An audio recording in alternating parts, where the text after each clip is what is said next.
Do you know the simple and easy way to turn this into this? And the same for these, and also how to tell the difference between good and bad seeds.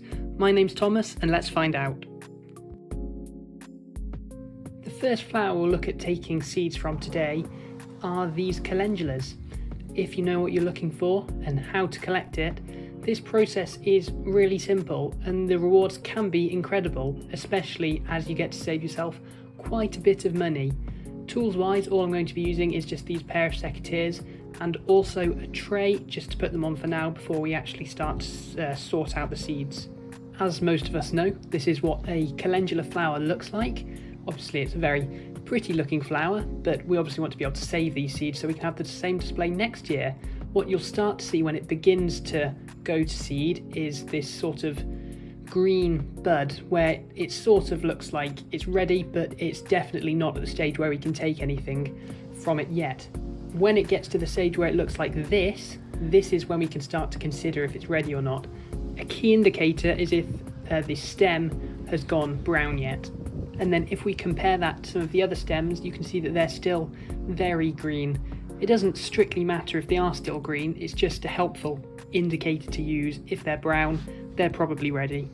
Let's move on to actually cutting the stems now. I try and just cut them back to the next set of leaves.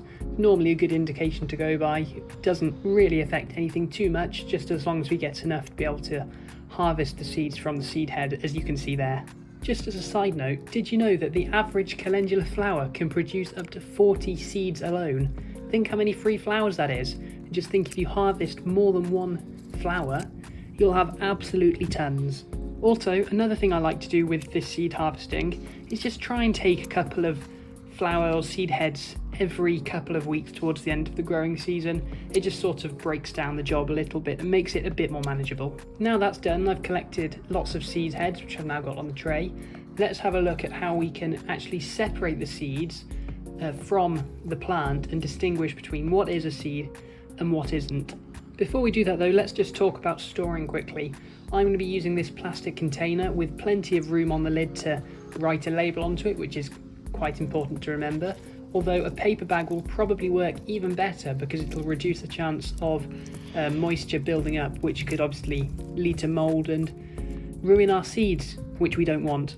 So all I'm doing now is just rubbing my hands over the seeds, and as you can see it's made all of the seeds fall out from the main stem, which we'll be able to compost, and that's left us with this mix of seeds and chaff, which is the part which we don't need and again can also compost. But you can see here I'm just picking out some of the seeds, so this is what they look like, and all we have to do now is sort through all the rest of the flower stems we took before completing the same process and adding them to our bowl to store.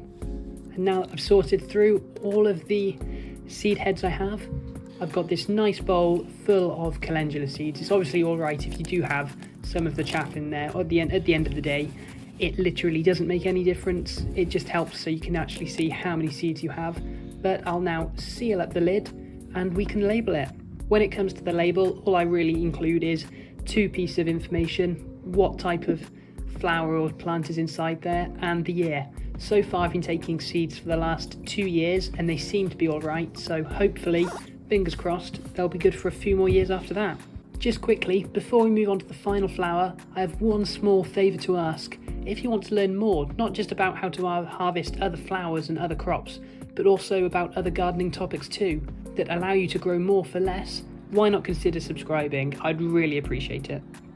Let's now move on to one of my favourite seeds to save. These are marigolds. They provide amazing colour, work excellently with plants such as tomatoes, and are really easy to care for. So let me show you how you can save them too.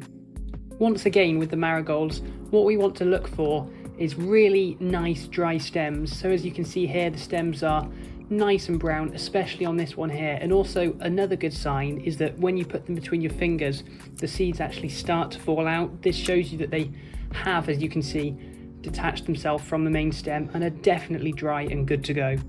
Along with this perfectly ready dry marigold seed head, I'll also take one which isn't quite ready, just to show you what you don't exactly want to look for. They're not terrible, but they're just not the best ones which we want. So then, now we've got our good and bad example, let's start by having a look at a good one. Firstly, I'll just cut off the tip of the stem just to make it slightly easier for us to handle, and that can then also be composted. It's not much, but you know, everything adds up. And then I'll just put my thumbs either side of the seed head and just slowly try and pull them apart. And as you can see, the seeds then start to just literally crumble out of my hands and onto the tray, which is a really good sign that this is a perfect seed head. So now we've looked at that good example, let's take a look at this one, which isn't quite as good. So as you can see, I'm able to peel it apart, but the seeds don't fall out in quite the same way. I'm having to actually pull them out of the seed head. And also another quite defining feature of them, as you can see there, clear difference, is there's still orange petals almost on the tips of the seeds, which means they're probably not as dry, so therefore won't last in storage for as long. But now we've found our good seeds, we can get them put into a bowl. I like to create a seed mix, so here I've got calendulas and marigolds because it's much easier to scatter them and create a wildflower display, and that is it.